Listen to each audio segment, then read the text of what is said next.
مرنے کے بعد اگر پتا چلا کہ اللہ کا وجود ہی نہیں ہے۔ ہریش کمار فزکس میں پی ایچ ڈی کے بعد بھارت کی ایک اہم یونیورسٹی میں لیکچرر پوسٹ ہوا۔ ہندو دھرم سے پہلے ہی متنفر تھا۔ 1986 میں لندن میں دوران تعلیم اسٹیفن ہاکنگز کے لیکچرز اور کتب سے ایسا متاثر ہوا کہ خدا کا ہی منکر ہو گیا، اور ایسا منکر کہ بڑے بڑے مسلم، عیسائی اور یہودی علماء سے بھرپور مباحثہ کرتا تھا، یہاں تک کہ ڈاکٹر ذاکر نائک بھی اسے قائل نہ کر سکے۔ ڈاکٹر ہریش نے بتایا کہ 2005 کی چھٹی کے دن تھے۔ ایک صبح مسلم سبزی فروش نے گھر کی بیل دی۔ ہم گزشتہ 20 سال سے سبزی اسی سے خرید رہے تھے۔ اس دن میں نے اسے چائے کی آفر کی تو اس نے قبول کر لی۔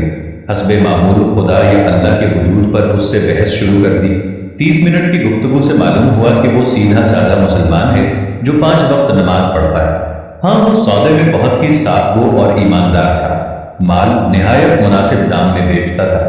آخر چلتے ہوئے اس نے ایک ایسی بات کی جس نے میری زندگی بدل دی۔ کہنے لگا، ڈاکٹر جی، تم نے خود بولا کہ تقریباً 6000 سے 10,000 سال پہلے، 10,000 سال سے انسانی تاریخ میں پیغمبروں کی کہانیاں چل رہی ہیں، اور سب کے سب ایک اللہ اور جنت دوزخ کی بات کرتے، اور سائنس مرنے کے بعد کے حالات کا جواب دے ہی نہیں سکتی۔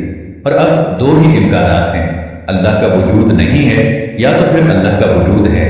اگر تو اللہ کا وجود نہ ہوا تو مرنے کے بعد ہم دونوں برابر ہوں گے، لیکن اگر آگے جا کر اللہ موجود ہوا تو پھر آپ پکڑے جائیں گے۔ دونوں صورتحال میں فائدے میں کون ہوا؟ آپ خود ہی فیصلہ کر لینا۔ اس لیے بہتر ہے کہ اللہ کو مان لیں اور اس کے کہنے پر چلیں۔ اس کا قرآن تو انسان کو سیدھی راہ پر چلنے کا کہتا ہے۔ میں نے ساری زندگی پروبیبلٹی کے لیکچرز دیے تھے، لیکن اس کے جانے کے بعد سوچا کہ اس پروبیبلٹی کی طرف تو کبھی میرا دھیان گیا ہی نہیں کہ دونوں صورتوں میں اللہ کو ماننے والا فائدے میں رہے گا۔ قصہ مختصر، اس سوچ کے بعد خیال آیا کہ کون سا آسمانی مذہب بہتر ہے۔ مذاہب کا علم تو مجھے پہلے ہی کافی تھا۔ ڈاکٹر ذاکر نائک کے ایک لیکچر میں 1400 سال سے پورا قرآن مجید کا حرف بحرف ہونے کا سنا، تو انگلینڈ میں کرسچن مشنری ادارے سے اس کی حقیقت دریافت کی تو سب نے اس بات کی تصدیق کی۔ الحمدللہ، آج مجھے اور میرے سارے گھر کو مسلمان ہوئے 15 سال ہو گئے ہیں، اور میں اسلامی تعلیمات کے لیے کیرلا شفٹ ہو گیا ہوں۔ میری 3 بیٹیاں حافظ قرآن ہیں، اور اللہ کریم نے میری زندگی ہی بدل دی۔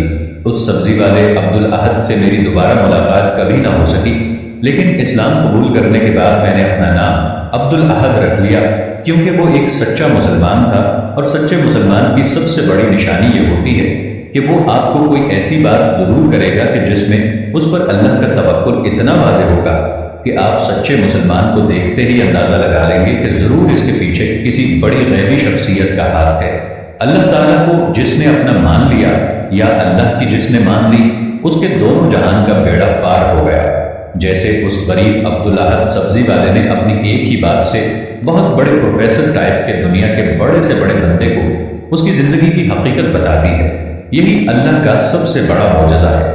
اللہ جب جس کو چاہتا ہے اس کو ایمان عطا فرما دیتا ہے، اور جب جس کو چاہتا ہے کہ جو اگر اللہ کی راہ کے اوپر نہیں آ رہا تو اس کے دل پر مہر لگا دیتا ہے۔ خداوند کریم سے یہ دعا ہے کہ اے میرے پاک پروردگار، ہم سب کو ایمان کی حالت میں رکھنا۔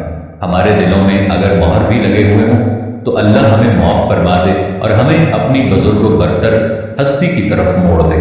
آمین ثم آمین۔